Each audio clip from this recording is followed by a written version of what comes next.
When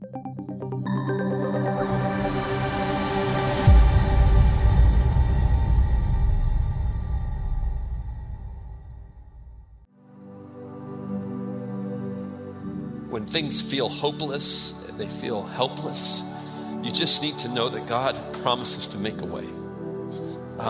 When you feel like every door has been shut,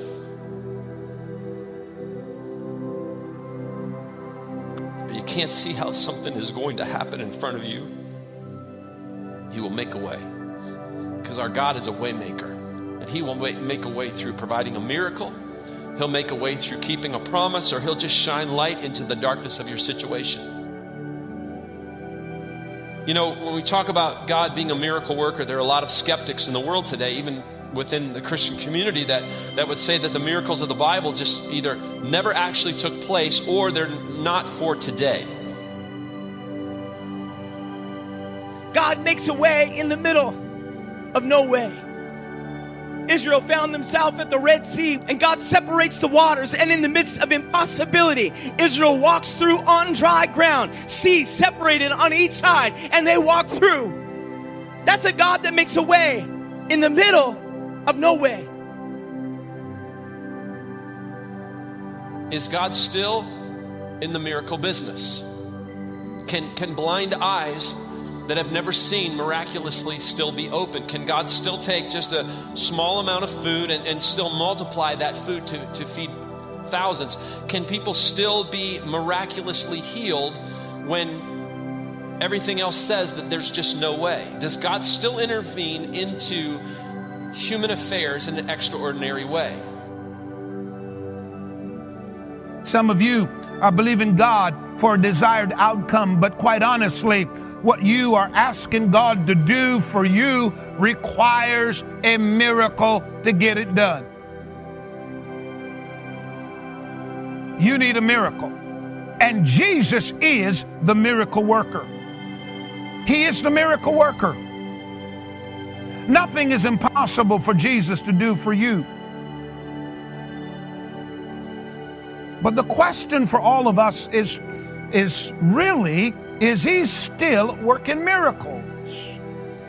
That's the question. Is He still the miracle worker? Luke chapter 1 verse 37 says, for nothing will be impossible with God. Matthew chapter 19 verse 26 says, but Jesus looked at them and said, with man this is impossible. Let's say it together. But with God all things are possible.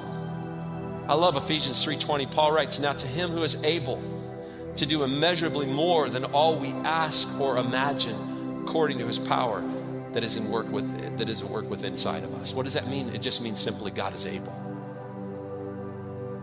Get up, trust me, move forward, take a step of obedience. Here's another thing. If Jesus does a miracle in your life, there's always a bigger purpose involved. What's the purpose? It will always be about bringing God glory and drawing you closer to Him, to deepen your faith, to put Jesus on display.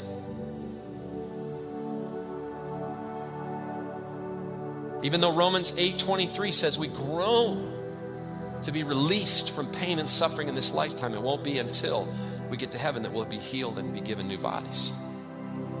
And listen, that's a tough reality to accept about God's sovereignty. It's especially tough if maybe you're a child, or you have a child that is suffering, or it's someone that you love deeply and you just watch them suffer all day long. However, even though I don't understand why God may choose to do a miracle here, but He chooses not to do a miracle over here, I do know this.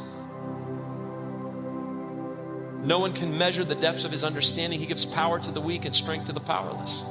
Even youths will become weak and tired, and young men will fall in exhaustion. But those who trust in the Lord, who put their faith in the miracle worker, will find new strength. They will soar high on wings like eagles. They will run and not grow weary. They will walk and not faint. That means that regardless of what you have been through today, Jesus is still a miracle worker.